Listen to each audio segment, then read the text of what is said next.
Hello everyone, welcome back to Spend Chemistry by RJ and I am your chemistry mentor. Well, সবাই কেমন আছো? আশা করছি সবাই খুব ভালো আছো এবং পড়াশোনাটা কন্টিনিউ করছো। কি তাই তো? আচ্ছা বেশ। লাস্ট ভিডিওতে আমরা দেখেছিলাম রিঅ্যাকশন রেট কি করে বের করতে হয়। তাই তো? তারপর থেকে আমরা কন্টিনিউ করতে চলেছি। তো চলো দেখে নিই যে স্টয়কিওমেট্রিক কোএফিসিয়েন্ট কি জিনিস। এখানে নতুন একটা টার্ম তোমরা শিখতে হবে, স্টয়কিওমেট্রিক কোএফিসিয়েন্ট। সেটা কি জিনিস এবং সেটি রেটের উপরে কিভাবে ডিপেন্ডেন্ট। চলো এই সমস্ত জিনিসগুলো নিয়ে আজকের মেইনলি আলোচনা হবে এবং রেটের ক্লাসিফিকেশন আমরা দেখব, তাৎক্ষণিক রেট, গড় রেট এবং সেখান থেকে বিভিন্ন সমীকরণ এবং তার পরবর্তী কিছু নিউমেরিক্যালস আমরা করার চেষ্টা করব। তো চলো আর দেরি না করে শুরু করা যাক আজকের রসায়ন।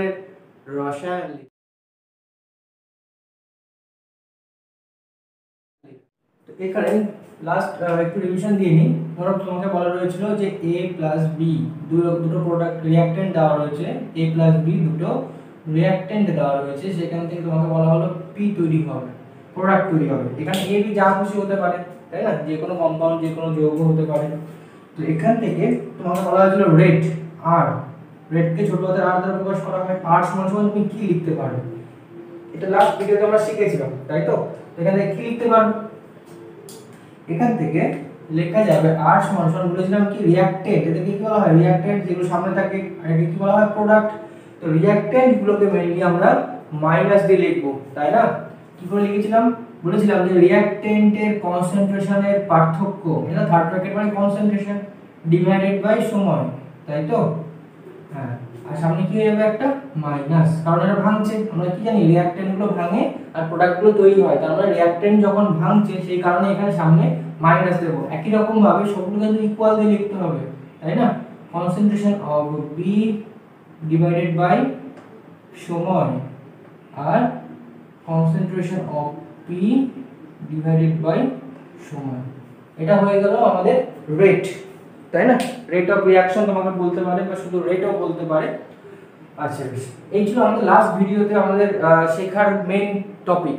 তো আজ এখান থেকে স্টার্ট হবে, কিন্তু এখানে একটু পরিবর্তন করে দেবো, জিনিসটাকে একটু মুছে নিই।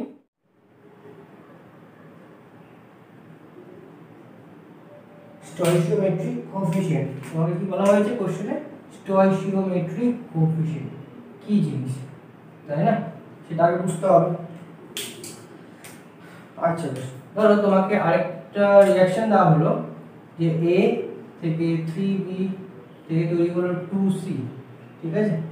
এবার দেখো একটু আগে a থেকে b থেকে প্রোডাক্ট তৈরি হচ্ছিল, এটা সহজে আমরা রেট বের করতে পারছিলাম। এই ক্ষেত্রে যদি তোমাকে রেট লিখতে হয় তুমি কি করে লিখবে, রেট r সমান সমান আমি কি লিখবো, আমি জানি রিঅ্যাকট্যান্টে যারা থাকে তাদেরকে ভাঙতে হবে, তাই না? তার মানে আমি এদের কনসেন্ট্রেশনের পরিবর্তনকে সময়ের পরিবর্তন দিয়ে ডিভাইড করে দিলেই হয়ে যাবে, আর সামনে কি হবে একটা মাইনাস হয়ে যাবে, তাই তো? আচ্ছা, সমান সমান দিয়ে আমি কি লিখতে পারি, সমান সমান দিয়ে ডেল্টা বি বাই ডেল্টা টি, তাই তো? সামনে একটা মাইনাস। কিন্তু মজার বিষয় হচ্ছে এখানে তো সামনে একটা 3 আছে, 3টাকে কি করব, 3টাকে কি করব, তাই না? মনে রাখবে এখানে যে 3 মানে এই নাম্বারগুলো রয়েছে, এই যে নাম্বারগুলো রয়েছে এদের কি বলা হয় স্টয়কিওমেট্রিক কোএফিসিয়েন্ট, মানে সহগ। আমরা বাংলাতে যেটাকে বলে থাকি সহগ, এখানে কি বলবো স্টয়কিওমেট্রিক কোএফিসিয়েন্ট। এর সামনে কিছু নেই মানে কি 1 রয়েছে, ঠিক আছে? এবার এখানে সুন্দর করে কথাটাকে নোট লিখে রাখো, নোট আকারে লিখে রাখো, এই নোটটি কি নোট আকারে লিখে রাখো যে স্টয়কিওমেট্রিক কোএফিসিয়েন্ট থাকলে তাদেরকে বাই আকারে লিখতে হবে, তাদেরকে ডিভাইডেড আকারে লিখতে হবে, ঠিক আছে? কি করতে হবে, স্টয়কিওমেট্রিক কোএফিসিয়েন্ট না থাকলে তাদেরকে আমরা কি করব বাই আকারে লিখব। তাহলে এখানে কি হয়ে যাবে, এখানে দেখো 3 রয়েছে, তাহলে কি লিখবো আমরা সামনে 1/3, ঠিক আছে? স্টয়কিওমেট্রিক কোএফিসিয়েন্ট তাহলে কি করে লিখবো, বাই আকারে লিখবো। এবার ধরো প্রোডাক্টের ক্ষেত্রে তোমাকে লিখতে বললো, এখানে c রয়েছে, c নরমালি কি লিখবো delta c by delta t, আর সামনে কি স্টয়কিওমেট্রি আছে সেটাকে আমরা কি আকারে লিখবো বাই আকারে লিখবো। সামনে কি মাইনাস হবে, হবে না, যেহেতু কি প্রোডাক্ট এটা, আর প্রোডাক্ট তৈরি হয় জন্য সামনে প্লাস হয়, আর রিঅ্যাকট্যান্ট গুলো ভাঙে সেই জন্য সামনে এদের মাইনাস হয়, বুঝে গেল? তাহলে কি হলো ব্যাপারটা, যদি তোমাকে রেট লিখতে বলে এবং এরকম স্টয়কিওমেট্রিক কোএফিসিয়েন্ট গুলো দেওয়া থাকে সেই ক্ষেত্রে কিচ্ছু না, জাস্ট চোখ বন্ধ করে ওদেরকে বাই আকারে লিখে দেবো। এবার তোমার মনে প্রশ্ন আসতে পারে, আচ্ছা এখানে কিছু নেই মানে তো 1 আছে, তাহলে এখানে 1 লিখলাম না কেন? আচ্ছা দেখো 1/1 লিখলে কি হয়, আলটিমেট 1ই তো হয়ে যায় নাকি, এখানে কিছু নেই মানে কি আছে 1 রয়েছে। এবার এখানে যদি আমি 1/1 লিখে দিই তো আলটিমেট তো 1ই হয়ে যাবে, তো সেই জন্য সেটা লিখলেও হলো না লিখলেও হলো। বোঝা গেল? দেখো একদম ক্লিয়ার। তাহলে স্টয়কিওমেট্রিক কোএফিসিয়েন্টটাকে আমরা কি করব 1 আকারে লিখব। একদম ক্লিয়ার? আচ্ছা বেশ, তাহলে একটা एग्जांपल করে দেখাও। আচ্ছা ধরো তোমাকে এই সমীকরণটি দেওয়া রয়েছে, কি দেওয়া রয়েছে, এই সমীকরণটি দেওয়া রয়েছে 4NH3 5O2 দিয়ে 4NO 6H2O 6H2O 6, ঠিক আছে 6H2O বললো এই রিঅ্যাকশনটির রেট নির্ণয় করো। রেট কি হবে সেটা লিখতে বললো, R সমান কি হবে সেটা লিখতে বললো। তাড়াতাড়ি করে ফেলো, তাড়াতাড়ি তাড়াতাড়ি তাড়াতাড়ি তাড়াতাড়ি করে ফেলো। আচ্ছা বেশ, হয়েছে? করতে পেরেছো? আচ্ছা বেশ, মিলিয়ে নাও মিলিয়ে নাও। তাহলে কি আমরা কি শিখলাম এখনই, যে নরমালি আমরা রেট যেমন লিখি তেমনই লিখবো। এগুলো কি, এই দুটো হচ্ছে রিঅ্যাকট্যান্ট তাই না, আর এটা কি প্রোডাক্ট। রিঅ্যাকট্যান্ট গুলো কি হবে ভাঙবে আর প্রোডাক্ট গুলো তৈরি হবে। আচ্ছা বেশ, তাহলে রিঅ্যাকট্যান্ট গুলোকে আমি কি আকারে লিখতে পারি, ফার্স্টে কি আছে NH3 আছে, তার মানে আমি লিখতে পারি delta concentration NH3 divided by delta T লিখতে পারি। সামনে কি হবে একটা মাইনাস হবে, এবং মাইনাসের পরে কি লিখবো, দেখো এখানে স্টয়কিওমেট্রি বসে আছে কত 1/4, তাহলে এটাকে আমি কি লিখতে পারি 1/4, তাই তো এখানে স্টয়কিওমেট্রি কত বসে আছে 4, তাহলে আমরা কি লিখতে পারি কি 1/4। একটু আগে শেখালাম স্টয়কিওমেট্রি সবসময় কি 1 আকারে লেখা যাবে। আচ্ছা নেক্সট সমান আমি আর কি লিখতে পারি, সমান দেখো কনসেন্ট্রেশন অফ O2 তাই তো ডিভাইডেড বাই ডেল্টা T হলো। এবার এর সামনে স্টয়কিওমেট্রি কি রয়েছে 5 রয়েছে, তাহলে একে আমি 1/5 আর সামনে একটা মাইনাস লিখতে পারি। আচ্ছা নেক্সট কি লিখতে পারি delta NO divided by delta T, এর সামনে কি আছে 1/4 হয়ে যাবে, 4 রয়েছে যেহেতু, এর সামনে কি মাইনাস হবে, নিশ্চয়ই হবে না। আচ্ছা নেক্সট কি আছে, নেক্সট আছে delta H2O divided by delta T, সামনে কি হয়ে যাবে 1/6। ক্লিয়ার? তাহলে এই হয়ে গেল আমাদের রেট বের করার। আশা করি করতে পারবে, স্টয়কিওমেট্রিক দেওয়া থাকলে আশা করি বের করতে পারবে কি, তাই তো? আচ্ছা বেশ ঠিক আছে। এবার এখানে যে ধরনের কোশ্চেন হয় চলো দেখে নিই একটা কোশ্চেন দেখি। আচ্ছা বেশ, তাহলে স্টয়কিওমেট্রিক কোএফিসিয়েন্ট থাকলে আশা করি লিখতে পারবে, তাই তো? ধরো এরকম একটা সমীকরণ দেওয়া হয়েছে A plus B DD E হয়েছে। তোমাকে রেট লিখতে বললো, রিঅ্যাকশনটির রেট, সমীকরণটির রেট বের করতে বললো বা হার বের করতে বললো, তুমি কি লিখবে?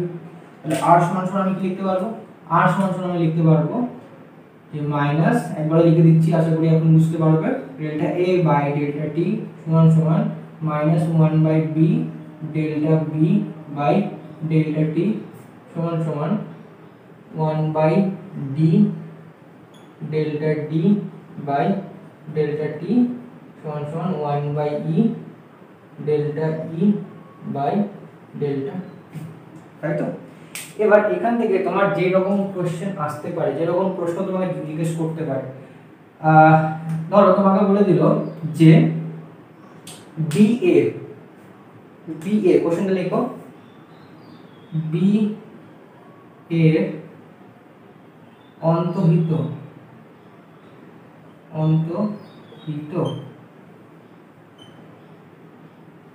হওয়ার হার কত।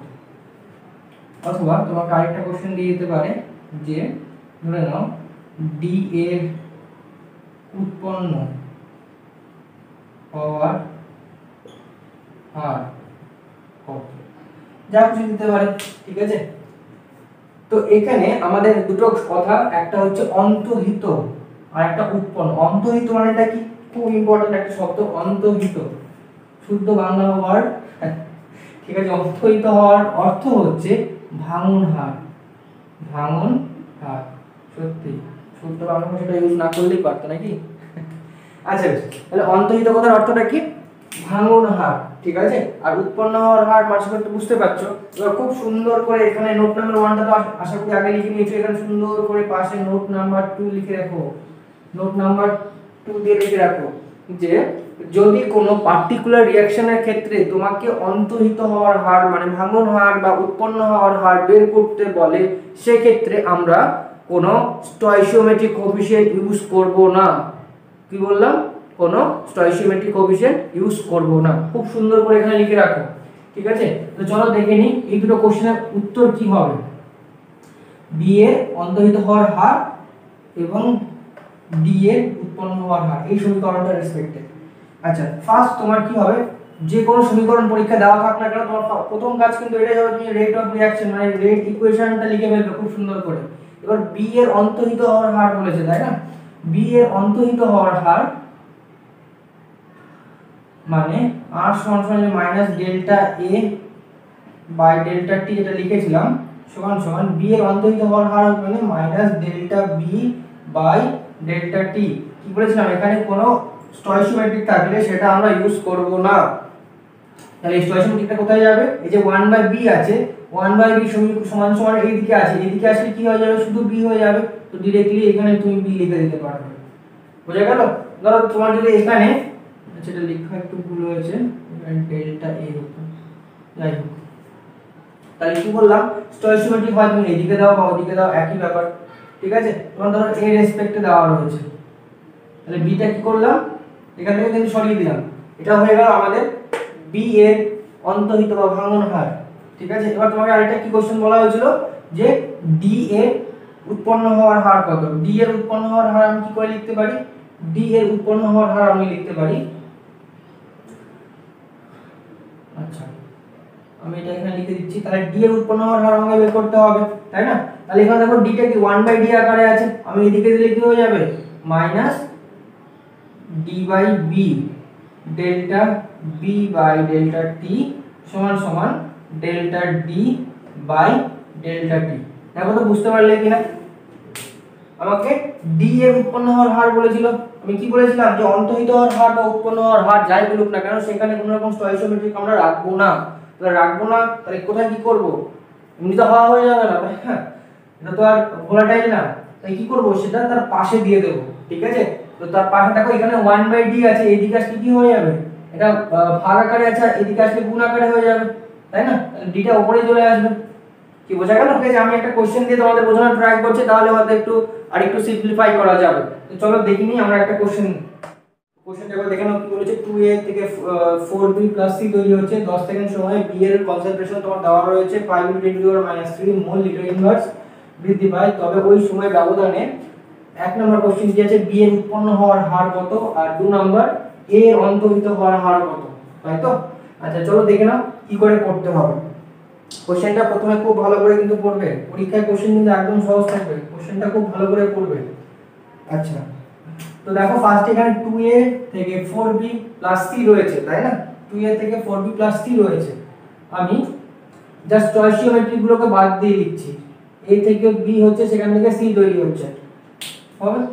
আচ্ছা ধরে নিলাম t = 0 যখন সময় মানে ইনিশিয়াল সময়ে a এর কনসেন্ট্রেশন ছিল a, b এর কনসেন্ট্রেশন 0, c এর কনসেন্ট্রেশন 0, কারণ b আর c তখন তো তৈরি হয়নি ইনিশিয়াল সময়, a তো ভাঙাই শুরু হয়নি, b আর c কি তৈরি হবে, তাই না? এবার ধরে নিলাম t = কত সেকেন্ড বলা আছে, 10 সেকেন্ড। 10 সেকেন্ড পর ধরে নিলাম a থেকে x পরিমাণ ভাঙা শুরু হয়েছে, তাহলে b টা কতটা পরিমাণ তৈরি হবে, যে পরিমাণ ভেঙেছে সেই পরিমাণই তৈরি হবে, c ও সেই পরিমাণই তৈরি হবে, কি তাই তো? আচ্ছা এবার প্রথম কোশ্চেন আমাদের কি ছিল, b এর উৎপন্ন হওয়ার হার কত, b এর উৎপন্ন হওয়ার হার। তো আমি যদি এই সমীকরণটা সাপেক্ষে এর রেটটা লিখি তাহলে কি লিখতে পারবো, খালি r minus delta a by delta t সমান সমান delta b by delta t সমান সমান delta c by delta t, এটা আমরা লিখতে পারি, তাই তো? r সমান সমান, এবার আমাকে কি বের করতে বলেছে প্রথমে, যে b এর উৎপন্ন হওয়ার হার, b এর উৎপন্ন হওয়ার হার, b এর উৎপন্ন হওয়ার হার r সমান সমান আমি কি লিখতে পারি, delta b by delta t, তাই তো? Delta b by delta t এটা আমি লিখতে পারি। এবার ডেল্টা b টা মানেটাকে খেয়াল করে দেখো, ফার্স্ট লেকচারে আমি বলেছিলাম জিনিসটা, যদি কোনো রকম প্রবলেম থেকে থাকে আগে ফার্স্ট লেকচারটা দেখবে তারপরে কিন্তু এটা দেখবে, নাহলে কিন্তু প্রবলেম হবে। ডেল্টা b মানেটা আমরা কি বলতে পারি, যে b2 মাইনাস b1 বলতে পারি বাই ডেল্টা টি। ডেল্টা টি মানে কি বলতে পারি t2 minus t1, t2 minus t1 বলতে পারি তো। আচ্ছা বেশ, যদি কোনো রকম কনফিউশন থেকে থাকে এখানে ফার্স্ট লেকচারটা আগে দেখে নেবে, তারপরে কিন্তু আসবে, আমি এটা ডেসক্রিপশনে লিংকটা দিয়ে দেবো ফার্স্ট লেকচারে, সেখান থেকে দেখে নেবে।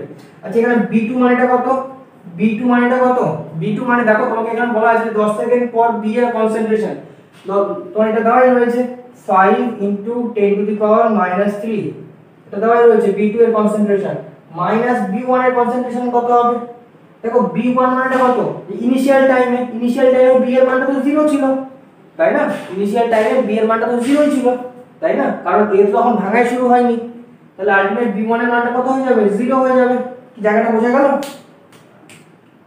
b1 মানটা কি ইনিশিয়াল সময় যখন t এর মান 0, তখন a এর মানটা কি আমরা ধরে নিলাম a ছিল, a তো তখন ভাঙাই শুরু হয়নি, a এর যা কনসেন্ট্রেশন সেটাই ছিল, তাহলে a যদি নাই ভাঙে তাহলে b আর c কি করে তৈরি হবে, তো ইনিশিয়াল টাইমে তাহলে b এর কনসেন্ট্রেশনের মানটা কত হয়ে যাবে, 0 হয়ে যাবে, তাই না।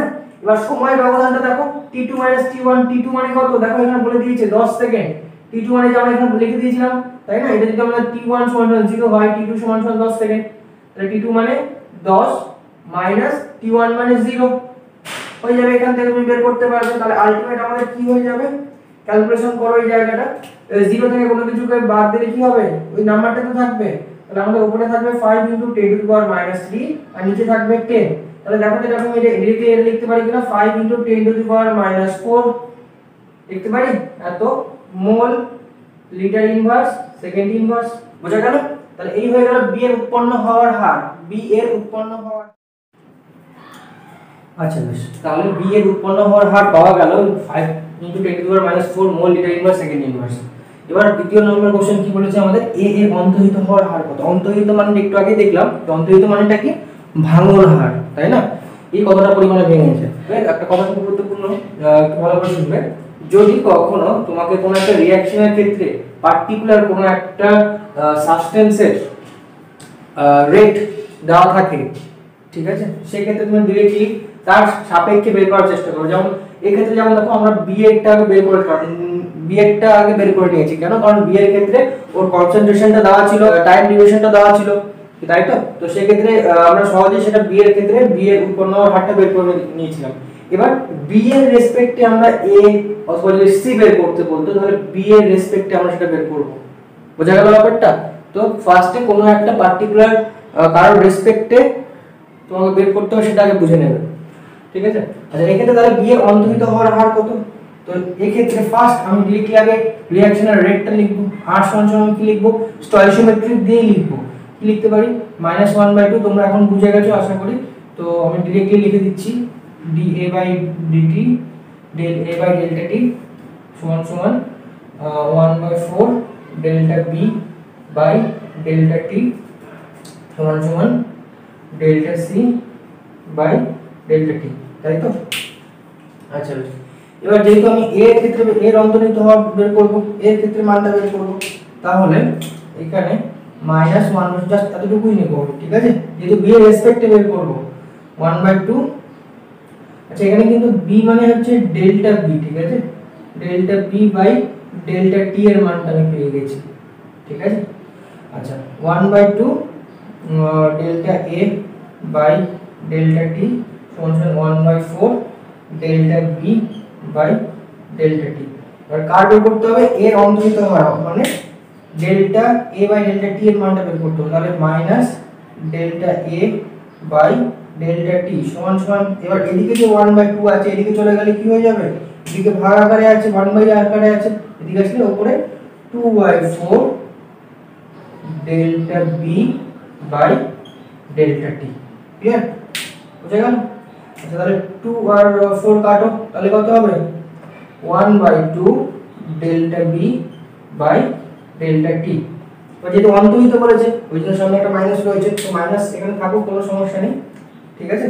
তাহলে এই ক্ষেত্রে 1/2 into delta b by delta b এর মানটা দেখো তুমি পেয়ে গেছো 5 ইনটু 10 টু দি পাওয়ার -4, তাই না। তাহলে এর মানটা কত হয়ে যাবে, কাটাকাটি করলে ক্যালকুলেশন করো, হয়ে যাবে 2.5 ইনটু 10 টু দি পাওয়ার -4, এত mole litre inverse second inverse. বুঝা গেল? দেখো একদম ক্লিয়ার। এবার একই জায়গায় যদি তোমাকে সি এর উৎপন্ন হওয়ার হার বের করতে বলতো, তাহলে আবার এই রেসপেক্টে হয় তুমি এখন তো এটাও পেয়ে গেছো, বি এর রেসপেক্টেও মানটা পেয়ে গেছো, এ এর রেসপেক্টেও পেয়ে গেছো। এবার যে কোনো একজনকে পার্টিকুলারলি ধরে তার সাপেক্ষে তুমি সি এর মানটা সহজে বের করতে পারবে। বোঝা গেল ব্যাপারটা? একদম ক্লিয়ার। আচ্ছা বেশ, চলো আরেকটা অঙ্ক করে দেখাও, আমি দিচ্ছি আরেকটা অঙ্ক, চলো ট্রাই করো। আচ্ছা বেশ, এবার দেখো এই কোশ্চেনটি, যেখানে n2 + 3h2 থেকে 2nh3 উৎপন্ন হয়েছে। nh3 এর উৎপন্ন হওয়ার হার দেওয়া রয়েছে, তোমাকে n2 এবং h2 এর অন্তর্হিত হওয়ার হার বের করতে বলেছে। আশা করি করতে পারবে, তাড়াতাড়ি ট্রাই করো, ভিডিওটি পজ করো, ট্রাই করো, নিজে ট্রাই করো। নিজে যতক্ষণ না করতে পারছো ততক্ষণ স্যাটিসফ্যাকশন কিন্তু আসবে না, ততক্ষণ তুমি যে বুঝতে পারছো সেই জিনিসটা তোমার মধ্যে আসবে না। তো নিজে আগে ট্রাই করো, তারপরে আমি করছি সেটার সাথে মিলিয়ে নাও, কোথায় ভুল হচ্ছে না ঠিক হচ্ছে সেটা একটু ইমপ্রুভমেন্ট করে নাও। নিজের ভুল নিজেকে ধরা শিখতে হবে কিন্তু এখন থেকে, তোমরা যথেষ্ট বড় হয়ে গেছো। আচ্ছা বেশ, চলো মিলিয়ে নাও, আশা করি হয়ে গেছে।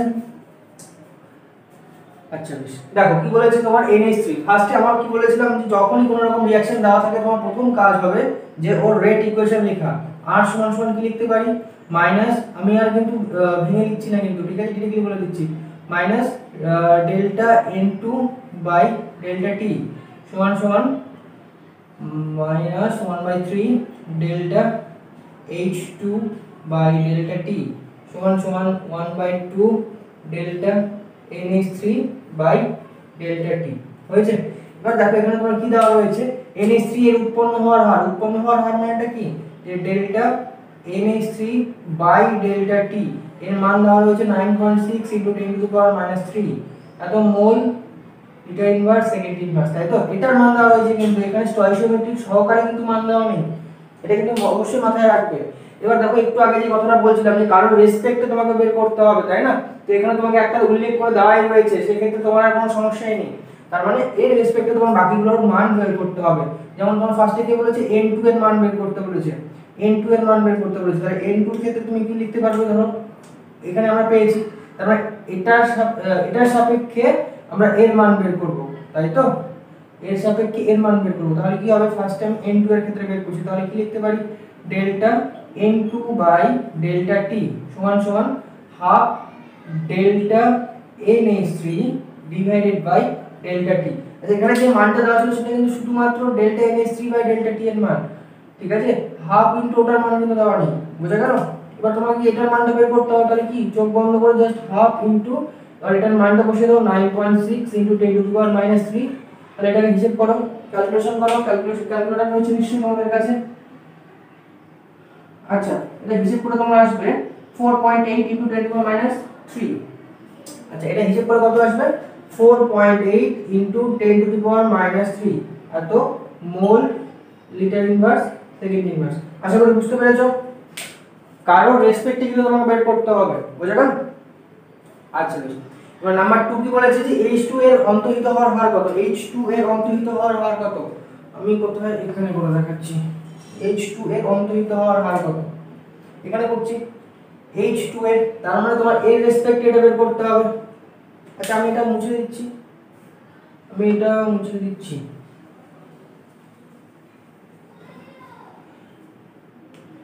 H2 বলেছে, তার মানে আমার এর বের করতে হবে এর রেসপেক্ট, বা তুমি চাইলে এর রেসপেক্টও বের করতে পারো, যেটা খুশি।